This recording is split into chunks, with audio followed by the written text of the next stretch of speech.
rise. Richie and John, we're here to surprise. Freedom and pride, we're living out loud, celebrating our community with a vibrant crowd. Freedom and equality, let it be clear. Being who you are, a fun, frisky, and out loud queer. From mutual broadcasting, we're breaking free. Living our truth, just you listen and see. From the Mutual Broadcasting Systems United America Network, this is the voice of LGBTQ+ news and life-focused content. The Richie and John podcast. No bullshit, just reality for the community and allies around the globe. Here are your hosts, infinitely wiser, smarter and kinder than everyone in the Trump administration, combined. Definitely uncensored, even if they are not uncut. Richie Roy and John McMullen. Give 'em hell, boys. Hello, and welcome back to Richie and John. We took a little hiatus. We have been making sort of big plans. Our Richie and John official HQ in Palm Springs has moved to a new studio, which is still sort of in the works. Yes. That's a sort of a big new change. And we've taken a little breather, and we are back with Newsday Tuesday, of course, and a lot of great stuff coming at you this summer and beyond. I am here, of course, with our good friend and co-host John. John, how you doing? I'm good, thank you. It's been a challenging couple of months, actually. In the last week, had eye surgery, and you've been traveling a lot, and we've just had a lot of stuff going on during this hiatus period. But now that we're back in the thick of Pride season, and we've had more than 100 days of the dildo in Washington doing his damage, we had to get back here sooner than later. We did. Yeah, there's a lot to cover. Yeah, it's Pride season. You know, there's crazy stuff going on right now. Stuff that we like to cover LGBTQ news. That is our focus. There's a lot of other stuff going on right now, and crazy stuff, whether it's in Los Angeles or tanks being transported by rail into DC for our glorious leader's birthday parade. And there's all kinds of dumb stuff happening. But we have some stories here, some sobering, some exciting and happy. We always try to run the gamut. So with that, I'd like to start out with a fun story, and a story of, actually it's two related stories, of folks standing up for our trans brothers and sisters and friends. So Simone Biles, who, if you have been living under a rock for the past decade or so, is basically like the most celebrated Olympian ever. She's incredible. She has moves named after her that no one else can do. And she recently on social media clapped back pretty strongly at Riley Gaines. For those of you who don't know who Riley Gaines is, this is the athlete who tied for fifth in a collegiate sport with a trans person. Since that time, since tying for fifth, did not lose, tied for fifth with a trans athlete, Riley Gaines has been riding the anti-trans gravy train from here to Timbuktu. On Fox News, you name it, on social media, and has become kind of J.K. Rowling, just like the sort of the darling poster child of a woman who has been aggrieved by trans athletes. It's just so stupid. But Simone Biles, again, 7-time Olympic champion, stood up for transgender athletes. In a post on Twitter, Biles criticized Riley Gaines for her ongoing harassment of trans girls and women, saying, "You're truly sick. All of this campaigning because you lost a race," Biles stated, and went on, urging Gaines to uplift the trans community instead of bullying them. Biles also talked about whether there were other ways to promote equity in athletics, to have an inclusive space for trans athletes, and emphasized that no sport is safe when bullying is present, like Riley Gaines has been doing to trans athletes for a while now. Despite Gaines's disappointment in Biles's remarks, the gymnast is an unwavering ally to her teammates, competitors, and the LGBTQ community. And I saw a lot of posts retweeting and just being like, just a reminder, Simone Biles is the GOAT. She is the greatest of all time. Like, she is out there doing the thing. And it was just nice to see in this moment where, again, we're seeing at the highest levels, from the president to the Congress, and the New York Times has been doing some pretty shoddy coverage or reporting in quotes on transgender affirming care. That our community is being assaulted on all sides, that someone like Simone Biles just stands up and says, look, Riley, you're a loser. You're a loser, and you're a sore loser at that. So that was a nice thing to see. Yeah, I only have one thing to say about it, and that is, Riley Gaines, shut the fuck up. We're tired of you. Yeah, like Riley Gaines is like the Hawk Tua of sports. It's like your 15 minutes are way over. Just disappear. You're not even a medalist, so just shut up. Yeah. So that was good. And then we had another pretty big deal person come out strongly in support of our trans community. John, who was that?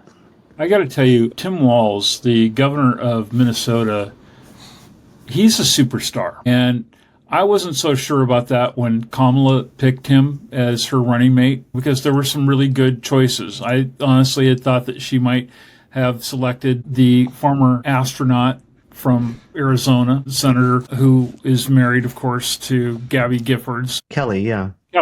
Mark Kelly. But I have to tell you, this guy, in every sense of the word, is a hero and a queero. He's exactly the kind of guy that you wish was your high school teacher. He is the guy who you wish was your football coach if you played in sports. He is a first-class human being, and I had the opportunity to be in his presence when he made news about 2 weeks ago in Anaheim, California. Governor Walz delivered a powerful message at the California Democratic Convention, where I had the privilege of attending, and he criticized fellow Democrats for abandoning the transgender community. He stated, "Shame on any of us who throws a trans child under the bus for thinking that they're going to get elected."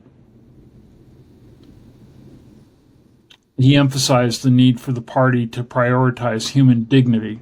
Imagine that in this day and age. Walz argued that Democrats can champion both a strong economy and basic human rights, rejecting claims that support trans rights harms the party's image. He mentioned that issues like inflation and healthcare, not gender identity, are what the voters truly care about.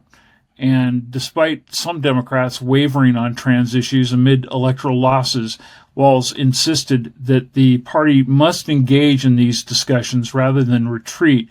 He declared, "Losing an election doesn't mean that you have the right to retreat from a fight," urging Democrats to stand firm in their commitment to diversity and equity. And I have to tell you, being in that audience that day, probably about 3,000 people who were there in the hall at the Anaheim Convention Center, it was as great to hear it come from him as it was to hear the thunderous applause that came from that audience that was there, because there are a lot of people within the party who have taken this stance that we lost all of this because we stood there by the transgender community. And that's a bunch of crap. And it was really nice to see that there were people who were in support of this notion at that convention. Who wasn't at that convention, by the way? Gavin Newsom. Gavin Newsom, the sitting governor of the state of California, was not at the state Democratic convention. And he, of course, was the one who went on the first episode of his podcast a few months ago, if you'll recall, and used the transgender scapegoating crap in that conversation that he had with Charlie Kirk. Yeah. And and he tried to break bread with Charlie Kirk by saying, it's a complicated issue. And these trans athletes, I don't know about all this. Yeah. Good for Tim Walz. I have to tell you, this guy is the salt of the earth. And everything we saw on television, and I saw it with my own two eyes in that room, it makes you so proud to know that there are leaders in America, and even those who are approaching their 60s and 70s, who have that kind of an attitude today in this country. Hooray for Tim Walz. And while he probably will not be running for a federal office again, I would not be surprised to see them using him definitely as somebody who's going to be a surrogate in future campaigns, because he's a real champion for the causes that mean something to us. Yeah, he's It's like the sort of the true definition of he's a mensch. He is an absolute mensch. Just a great, like you said, salt of the earth human. The kind of, in some ways, almost this kind of archetypal Democrat, right? Because someone who's clearly ticks all these boxes, red-blooded American, does all the American things, looks like a dad, is a dad, acts like a dad, teacher, cares about people who are marginalized, has a sort of goofy sense of humor. I really like him, and I like that in this moment that he is sticking to his guns on this issue, because we are seeing, I think, in a very depressing way, a certain kind of realpolitik tranche of Democratic operatives who have decided that it was the trans issue that was determinative, and that maybe there is daylight there, or maybe there's something there. And that maybe it would be good to just not deal with that issue. Or maybe it's giving it that kind of, and the New York Times again is doing this too, this sort of, maybe there's something to this critique, which there's not. It's bullshit. And frankly, if you really want to, the idea is that you can pinpoint any one thing as to why the election went the way it did is dumb, because first of all, we don't even know the election actually went the way it, quote, that it did. So let's just start with that. Yeah.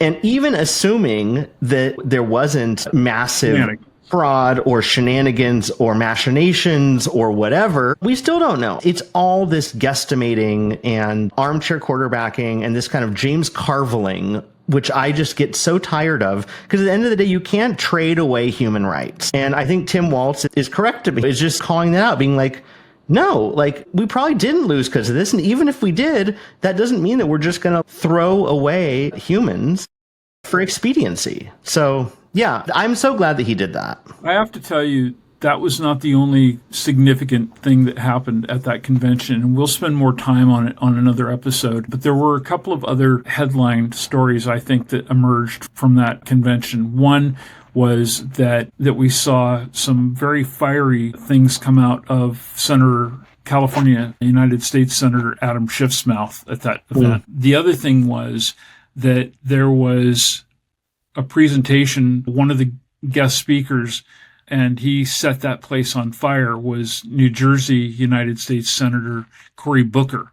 And I think I was probably the first person in the nation, in the media, at the Fleet Center in Boston in 2004 to say on national radio that night, when it happened, that speech you just heard, that's a future president of the United States of America. And that was when Barack Obama delivered that incredible address for the crowd that was there to nominate John Kerry that year. But I heard something even more powerful at this event when Cory Booker spoke. And I believe that he has a very good chance of being our nominee for the Democrats in our next election cycle in 2028. I would not be surprised at all to see him running for and possibly become the next president of the United States. I think we're going to have a lot of stuff to talk about as a result of it, and certainly some interesting guests who will be joining us on this program in future weeks and months as we start the march towards the midterms. But Tim Walz, total superstar.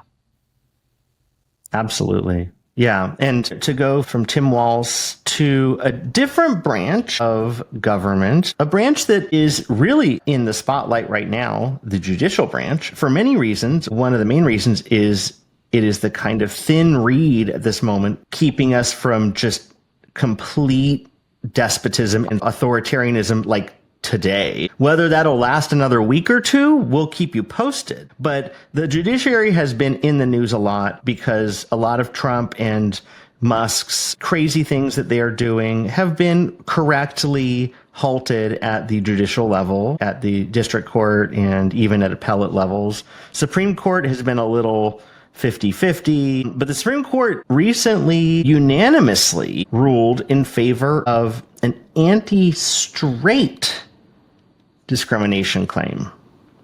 Anti-straight. So, anti-straight. In a landmark decision, the Supreme Court unanimously ruled in favor of Marlene Ames, an Ohio woman alleging workplace discrimination for being heterosexual. The court found that members of majority groups should not face a higher burden of proof than minority groups when claiming discrimination. Ames sued the Ohio Department of Youth Services after being passed over for promotions in favor of gay candidates. Justice Ketanji Brown Jackson emphasized that Title VII protects individuals from discrimination regardless of their group status, stating that Congress did not intend to impose different standards on majority group plaintiffs. The Ohio Solicitor General argued that Ames could not prove anti-straight bias, but the ruling allows her to return to the lower courts and seek justice under the new, revised, and lower standard. Ames had worked for 20 years at the Ohio Department of Youth Services and faced a demotion after a new supervisor was appointed. The ruling could pave the way for more lawsuits by majority group plaintiffs in the future. So this one it was a unanimous court. This wasn't the sort of ideological split that we've seen in a lot of these important cases, but I think that this probably, I understand why it made theoretical sense, this idea that discrimination is discrimination no matter what. But in reality, what we're seeing with this administration, with the new way that the right is weaponizing things in every way they can, is that then we're going to see a spate of lawsuits if someone gay gets a job and someone straight doesn't get the job. Someone gets a promotion and they're gay and the straight person didn't get it. This now opens the door to frivolous lawsuits that are burdensome and expensive and annoying, and will be settlements. It will be big wastes of time and money for majority member white people to say that they were discriminated against in a promotion because of their whiteness or because of their straightness. And we're seeing, and the thing is, if you look at what the current administration is doing, they've already, in a lot of instances, telegraphed pretty directly to people that this is what they should do. For instance, in the employment area, the EEOC, which previously was really there to protect folks from marginalized and minority communities against majoritarian prejudice, has put out press releases and sort of white papers saying, here's how you can sue if you think that DEI practices led to you being discriminated against in hiring or in employment or in promotions or in anything employment related. So they're turning it on its head so that basically people who are in majority groups, like white folks or straight folks, can use the same mechanisms to try to harass employers. And we're going to see a lot of this. We're going to see a lot of this going forward, is that if a person of color gets a job, a white person the EEOC is saying you should probably sue them. And same here, if a straight person gets passed over for a promotion over a gay person, they have every impetus to sue and force them to prove that it wasn't because of straight animus. Again, the supervisor in this particular case was straight. So it's just lunacy. And again, I know that I can see why probably for just pure theory reasons, the liberals on the court went in a unanimous direction on this decision. But in a realpolitik kind of practical sense, this is opening the floodgates to nuisance litigation until the cows come home. Yeah. Well, all I can say is that I better never find out that Ms. Ames has been a carpet muncher. In a surprising turn, the city of Missoula has found a way to bypass Montana's statewide ban on pride flags. I love this. This was such great creative thinking. The story is one of the most delicious ones that we're coming back with this season. It turns out that they declared the rainbow flag as the official city flag.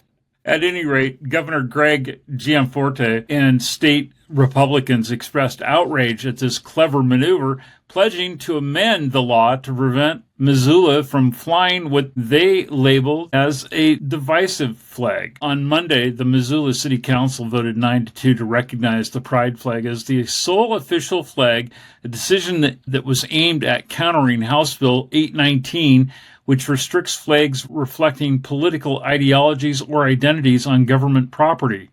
However, the law permits the Confederate flag, raising questions about its intent. That's insane. Councilmember Jennifer Savage emphasized the importance of the flag for her queer daughter. Forte criticized the council for prioritizing the flag over local issues. The situation reflects a broader trend as other cities, including those in Utah and Idaho, have also adopted similar strategies to fly pride flags despite state restrictions. And we're going to talk about some of those other places where the flag has definitely, on one side or the other, got people flapping in the wind. Yeah. I know, for instance, Utah and Idaho are two good. I know Salt Lake and Boise, they took like the pride and trans flags and put some of the emblems of the city flags onto those flags and deemed them to be official flags to get around this sort of stupid ban, pride flag ban, which I love the cleverness of all of this. At its core, this is yet another freedom of speech thing. We've talked about this kind of stuff we've talked about for quite a while is cloaking very clearly anti-LGBTQ animus in a neutral language, basically saying things like, we're no longer going to allow, let's say, jerseys, warm-up jerseys. We're no longer going to allow any warm-up jerseys except for the normal ones, we will allow the breast cancer and the military ones, which were the only two except for the pride one that they even did. So It's like they come up with these things that they don't want to say we're excluding gay people. Yeah. Specifically. We're carving them out, but so instead they couch it in this vague way that really only applies to pride flags. And so I love this creativity. And like you said, it is part and parcel of, I think a lot of people are really starting to see the writing on the wall with this administration, that for being classically Republicans or people on the right are about personal liberty, freedom of expression and speech, freedom of lots of things. Sometimes freedoms that seem too free, like freedom to just amass weapons of murder and then mow people down. But we'll talk about that a different time. But they're like pro-freedom, right? Except the current version, the MAGA version, is really about authoritarianism. And freedom of expression is not interesting to them if what you're expressing isn't towing the line of what they want. And so what we're seeing, though, is I think people are getting tired of it because cities across America are openly defying Republican-led efforts and the presidential administration by proudly raising pride flags for June. Hawaii was one example where Governor Josh Green led a historic first-time pride flag raising at the state capitol, calling it a reflection of inclusion. California Governor Gavin Newsom also ordered the pride flag flown for the first time, which actually, that's surprising to me. But it over the state capitol. But I thought maybe this is him trying to make up for his big fuck up on that podcast. Yeah, exactly. And in Florida, this is I love this story. And we're going to talk about, by the way, we're going to talk about this story in more detail because we're going to have a special guest who's going to join us from there. But go ahead. Yes, we are going to do this one in more detail. But Governor Ron DeSantis in Florida directed that a bridge in Jacksonville should only display red, white, and blue lights instead of rainbow colors during this month. I think he said something along the lines of, the only colors we recognize are red, white, and blue. The residents staged their own pride tribute and made their message clear that rainbow is here to stay, whether you like it or not. And then from Boston to Salt Lake, Missoula to Cincinnati, communities nationwide are rejecting GOP attempts to erase pride visibility. We have more stories on that coming. Even in Texas, the Dallas City Council voted to raise the pride flag alongside Juneteenth banners. Chicago Mayor Brandon Johnson sent the strongest message, declaring at Daley Plaza that the city firmly rejects any attempt at silencing LGBTQ voices. Yeah, the flag, we've talked about this before too. The flag does matter, and people are using the flags in this month to send that message. It's like the most inclusive and subtle fuck you that you can really do in this month. Because it's just, hey, we're just throwing a rainbow flag up. But trying to give you, by the way, something to say God bless America for. But yeah, so we've got some glimmers of hope here in our Pride Month, which should it be called Pride Month at all? John, should we even call it Pride Month? Should we call it something else? What should we call it? Should just call it Queer Month. So I think that at least one GOP lawmaker in Illinois has a different idea. What about that, John? She is so batshit crazy. I don't even know. Let's see where to start with this. Okay. So, Illinois Republican Congresswoman Mary Miller has introduced a resolution to designate June as Family Month. Family Month, not Pride Month, Family Month, openly challenging Pride celebrations. Miller's proposal claims that Pride Month, first declared by President Clinton in 1999 and recognized by Presidents Obama and Biden, undermines traditional marriage and family structures. Supported by anti-LGBT groups, Miller tells conservative media that her resolution rejects what she calls a radical leftist agenda aimed at redefining marriage and confusing children. Oh, those poor children. Miller previously introduced legislation targeting transgender rights, including bathroom restrictions and redefining womanhood to exclude transgender individuals. She voted last year against recognizing same-sex marriage and has drawn controversy for referring to abortion bans as victories for white life. Critics say that her resolution and rhetoric marginalize LGBTQ plus Americans, while she maintains her efforts to defend what she describes as God's timeless design. And boy, does she have in with the Almighty. We'll get to that in a moment. President Trump has not issued a proclamation recognizing Pride Month this year, of course. Why would he do that? Yeah, exactly. Obviously, this is just a stunt by a crazy woman, but I want to go back to something that she said, this idea that LGBTQ recognition, like Pride Month, is part of a radical leftist agenda aimed at redefining marriage and confusing children. Who's redefining marriage and confusing children right now? The Republicans, because when ICE snatches up someone's wife when she's at work and deports her, leaving her 12-year-old child on the street alone, that's confusing children and redefining marriage, because you're ripping families apart and leaving children sometimes orphaned or even deporting U.S. citizen children without due process at all. I don't think that the radical leftists who just want to acknowledge other types of families are the ones who are redefining marriage or confusing children right now, to be honest. By the way, if we want to throw her in prison for being a bad American, here's one more example that is evidence of the fact that she is batshit fucking crazy. She also dismisses climate change as a liberal hoax. Her recent comments claimed that climate change is fake because, quote, and remember, she's very close to the Almighty now, God controls the sun, and the sun primarily controls the weather.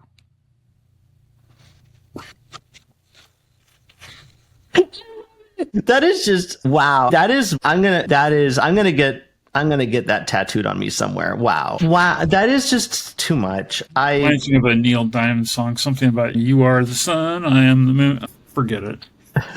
Yeah, that's pretty interesting. But yeah, they'll say whatever and do whatever. It's just, I'm always struck by just the know-nothingness of some of these people who just, the tendency to just say things in that world, in that Republican MAGA world, is wild. Can we not require, going forward, it's not going to happen right now, like when the Smart Party actually gets back in power again, I really hope that we can pass a law that requires that you must pass some sort of a test to be able to be running for elective office. You can't just generally be dumber than a fucking box of rocks. Yeah, it would be nice. Yeah, there are there are some Crayola boxes missing a bunch of crayons in Congress right now, because they're munching on crayons and sniffing glue, and I don't know what they're up to. Yeah. But yeah, it's wild.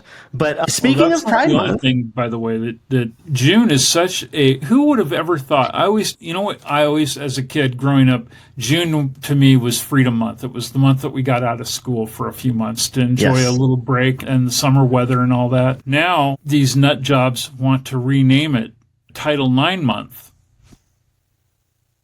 Yeah. So this is, again, part of a broader move in many ways to weaponize the Department of Education. First of all, to destroy the Department of Education, but on the way out to weaponize it to beat up higher ed, because, again, J.D. Vance said the quiet thing out loud several years ago that higher education is the enemy. Everything you see, whether it's Columbia or Harvard or grants, in every possible way, cancellation of foreign student visas or visa interviews, they're trying to basically make it almost untenable for higher education to exist in this country. Because why? Because people who are educated and learn about the world amongst a diverse and interesting group of people from domestically and internationally tend to, believe it or not, find that what the Republicans are selling is a bunch of crap. And so so why don't we just get rid of all of these dens of iniquity and let people work in the salt mines for Elon forever? By the way, this would be a really good opportunity for me to point out that if you've ever wanted to be a co-host on this program, it would be a good time for you to send your applications in to richieandjohn.com. And the reason I mention that is because both of those institutions of higher learning that Mr. Roy just mentioned a moment ago, he holds sheepskin from both of them, both Columbia and Harvard, which means he's probably headed for a vacation for a long time in El Salvador soon. Yeah, probably. In the meantime, while I'm still here, I will tell you about what the Department of Education has been up to. They are renaming this month Title IX Month in what critics call an attack on LGBTQ equality. Traditionally celebrated as Pride Month, because it's Pride Month, June is instead marked by the department to honor Title IX's 53rd, of course that's an august number, anniversary. Title IX prohibits sex discrimination in education, and the administration has been using it to investigate trans student inclusion. Education Secretary Linda McMahon, who doesn't know anything that isn't handed to her on a card, if you watched any of the hearings that happened recently where she was hauled in front of Congress to answer basic questions, and there was a very nice looking woman sitting next to her with a stack of index cards who was writing on a card, and each question she'd write on a card and hand it to Linda McMahon, and Linda McMahon would read the card. And at one point, I forget who was questioning her, called her out and said, "Don't look at the cards." And Linda McMahon was flummoxed because she didn't know even basic questions about anything. Anyway, our Know-Nothing Secretary Linda McMahon says that the administration aims to protect women's sports and gender-segregated spaces, explicitly excluding trans women from sororities and dormitories. The department announced this past week that it's investigating the University of Wyoming for allowing a trans woman into a sorority, warning the university could lose federal funding. Earlier this week, it also targeted Colorado's Jefferson County schools for policies permitting trans students to share accommodations aligned with their gender identity. LGBTQ advocates condemn these moves, calling them discriminatory and harmful to trans students' rights and safety. And we've seen this weaponizing of Title IX from the earliest days of this second Trump administration, when they declared that there was no such thing as gender. It was only sex, and sex was male or female as determined at birth. And if you look at it, the way that they defined that was actually weird and fucked up. But in any case, gender doesn't exist to them. It's only sex. And because of that, Title IX, which under Biden's rules had been expanded to include trans identity as being part of Title IX's protections and something that you could seek Title IX sort of grievance over if someone mistreated you because of your trans identity, that's gone. They took that out. And now they're saying that any kind of trans inclusivity is violative of Title IX because it violates the sort of women, biological women, on the basis of their sex. So they're weaponizing something that was meant to be protective, which is one of their things they're doing now. And yeah, they're naming June Title IX month to send the message that trans folks are not welcome, that gay folks aren't welcome. And the idea that this administration, that MAGA is truly protective of women is laughable on its face. When you look at what they're doing across the board, whether it's at the Library of Congress or the National Portrait Museum, especially in the military, women in power are being fired left and right. We don't have any women, I think is it 3-star generals anymore. They're all gone, and they're not only renaming vessels like Harvey Milk, but they're looking at things like Harriet Tubman. The idea that Ruth Bader Ginsburg. The idea that this administration is protective of women, this is Margaret Atwood. This is Handmaid's Tale in the way that Gilead was protective of women. It's laughable on its face. So the idea that they're using Title IX as this kind of thumb in the eye of everyone is so gross, and they know what they're doing. So, yeah. Wow. We're back. We are back. And I poured a little glass of champagne to celebrate the return of Richie and John, because I've missed the show. I've missed bringing the news and, of course, our Substantial Saturday deeper dives to everyone. And we look forward to continuing to cover things. We would love to hear from you. John, what's the best way for people to reach us right now?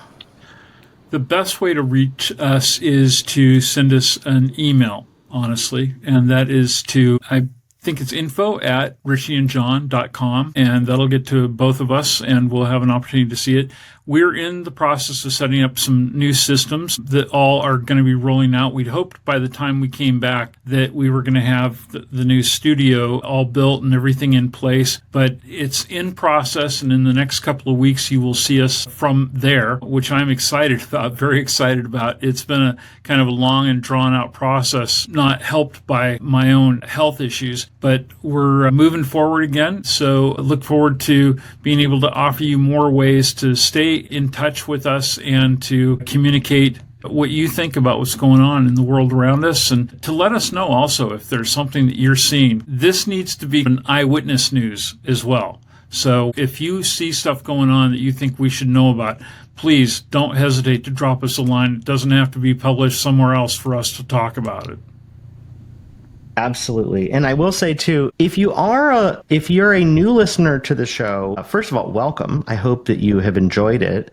And if you are someone who has listened for a while, it's Pride Month, and we're also in a really dark and scary time for our community and for many other communities. We really want to get the show out there. So if you're a regular listener, what we would love for you to do is tell your friends about the show. Make a post on Facebook or on Instagram or your social media of choice. Tell a friend directly if you think they're a podcast listener. We would love for you to just get the word out as best as you can. And if you're an ambassador for us, don't hesitate to let us know. Drop us a line about that with an address, because we'd love to send you some Richie and John swag.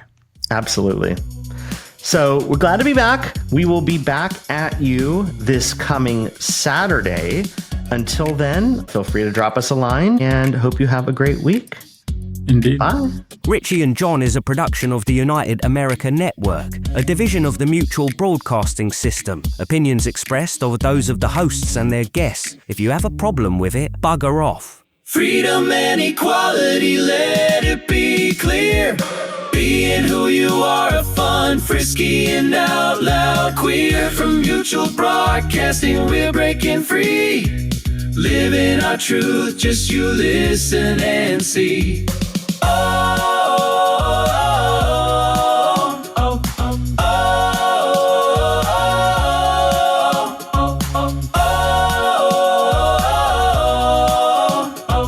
Living our truth, just you listen and see.